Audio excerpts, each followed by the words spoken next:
Hello everyone, welcome to my channel. Please subscribe and stay tuned by clicking the bell icon. Emmerdale's Kelvin Fletcher on facing daunting lower days with mental health.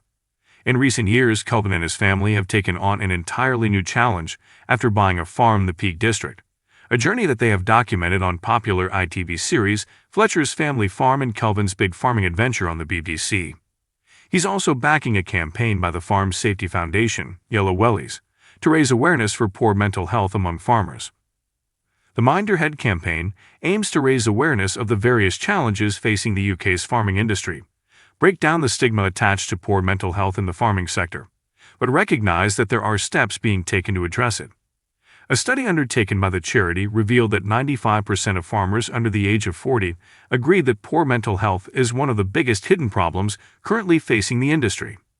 On top of this, the latest Office of National Statistics figures showed 36 suicides were registered in England and Wales among the farming and agricultural industry in 2021. In an exclusive interview with Metro.co.uk, Kelvin revealed how he came to be involved in the campaign and how a positive mindset has helped him through his daunting lower days. He also discussed how playing a farmer on Emmerdale impacted his real-life work, as well as teasing what's ahead for him in the future. I think it was last year that I became involved. I like to think that I can represent their initiative in the sense of me as an actor, farmer, young male, and with my own family as well, and juggling many things, especially as a new entrant into farming. Like many farmers, there's a lot going on.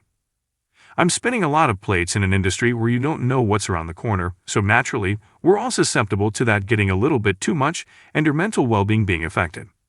So I think for me, hopefully, is just having that positive mindset and valuing what you're doing and putting everything in context and in perspective. Whether that's being out in the fields and looking at a lovely backdrop, spending time with the children, amongst this ever-changing climate. Farmers are going through a hugely transitional stage, and whether you're a small owner like us or a big commercial endeavor, farming-wise, I think we can all embrace change and embrace the unknown, and hopefully I've demonstrated that. Yes, I've got bags of enthusiasm, but me, myself, I've encountered some lower days. Some days when it's tough, when it is a challenge, it is daunting. There are things out of my control, out of our control as a sector that does worry, that does have an impact. You consider your own impact of how you're farming. How is that impacting your community, the environment? There's so many things to consider, it can sometimes feel daunting. So, naturally, Mind Your Head is all about keeping a positive mindset and trying to really hold onto the good things in farming, the good things in agriculture, and there are plenty. And really focusing on that and encouraging people to be open with their worries, be open with their mind in that sense. It's that old tale, isn't it? A problem shared is a problem halved. I had no idea, and I think that's quite telling. I wasn't involved in agriculture and had no idea. Then I became involved in agriculture and still really had no idea. And maybe felt that those feelings were felt by just myself. And it's quite reassuring when you realize that there's other people that probably feel the same. And I'm quite different. I've come at this with enthusiasm as a new entrant, and still somewhat in the honeymoon period. So I've got overwhelmingly a positive experience of farming. But I'm acutely aware that there are many farmers out there that are really feeling the pinch, and at times feel like this lonely road that they've chosen is too much to tackle. Being aware of that, it's a big shock, and a bit disappointing, as you would learn of any industry.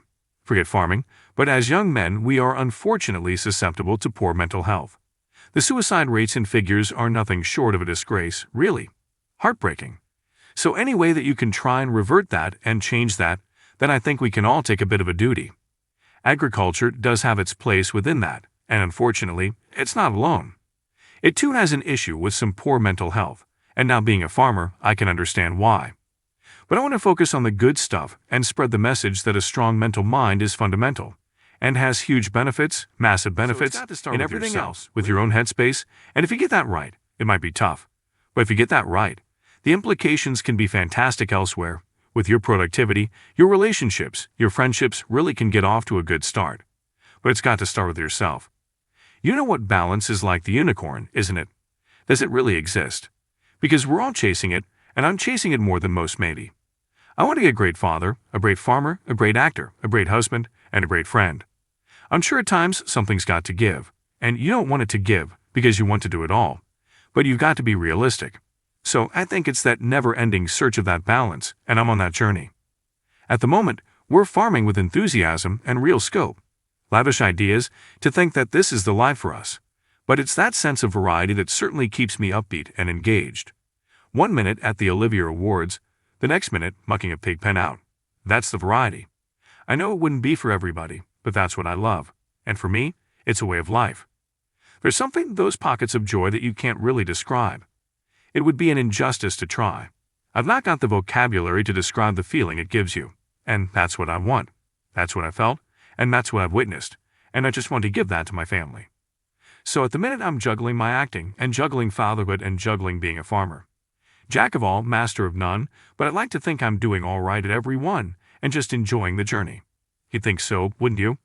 You'd think that if I'd done it for 20 years that I'd have actually picked something up. But I don't think there was a single thing. There's an obvious connection there. I'm aware of that, but genuinely it never feels like there is a connection. That was another life. It was a fantastic chapter, probably a few chapters, of my life, 20 years in a fantastic show. Serial drama is a real institution in Britain, and hopefully, long may it continue. It's given me a great life, given me some great grounding. Artistically, I've learned my craft in front of millions of people every night, so it's a real honor to have done what I did with Emmerdale. But that was 7 years ago now, and my life has very much moved on. And the only thing that I think is transferable is my passion and my love for the outdoors. I live in the city, but back then I remember looking out on the green fields and thinking, just beauty. You can't help but admire the beauty of the Yorkshire Dales. And still to this day, that's the only thing that's consistent. What a whirlwind. As an actor, to let the cameras into your home to film you being yourself with your family, you can't help but feel a bit vulnerable there. Because I'm not playing a character. I've got nothing to hide behind. And not only that, but I'm in a situation that I'm not very good at and I'm learning. Farming is still a new thing for us as a family. It's a big undertaking. Credit to ITV and to Daisybek Studios, it's never felt like a huge undertaking. It felt seamless. It felt fantastic. When the crew left, we've missed them. The kids have missed them. It doesn't feel the same without them. The whole thing felt just right, and the product we got, we were all so proud of what we captured, because it felt like it was us on TV. When you watch an observational documentary, you don't know how it's going to be cut or edited, and what you got was literally how it was. It was so genuine, and we enjoyed it, and we like to think that many people could relate to it, whether you're in an agricultural background or not, whether you've got a family or not. Old, young, single, it didn't really matter. It was just a bit of wholesome feel-good TV where you learn a little bit, there's a beautiful backdrop, and it's somewhat reminiscent. Whether it's a family dynamic or me and Liz bickering, hopefully, there was something in there for everyone. It just shows us as a real family, and that's all we are. We're nothing special, we're just a normal family. Yes, we might have some crazy jobs, but ultimately, we're just going about our lives as best we see fit. And to have people watch that and be on that journey with us has been incredible, really. Like I say, Emmerdale was an unbelievable part of my life. I think the show is fantastic, and as a young actor I learned so much there. And since then I've performed in the National Theatre, on the back of a reality entertainment show, so hopefully demonstrating my appetite to do different things. For me, the hunger is there to still do acting in different mediums, whether it's drama, was a fantastic chapter. Theater. But for me at the minute, it's all about looking forward, and on the horizon there's some exciting projects that are coming up. As an actor, it's funny because in some sense I'm being myself, Kelvin, as this little farmer with his family. And then in the next breath I'm doing a drama for the BBC in the 1950s. Playing a shin-kicking champion in some kind of village Olympics. So that's the joys of being an actor. You never know what's around the corner, really, and I'd like to think that there's an array of characters I could play. And I'm just as comfortable doing that as I am being myself on the farm with my family. If you like the video, don't forget to like, comment, and share.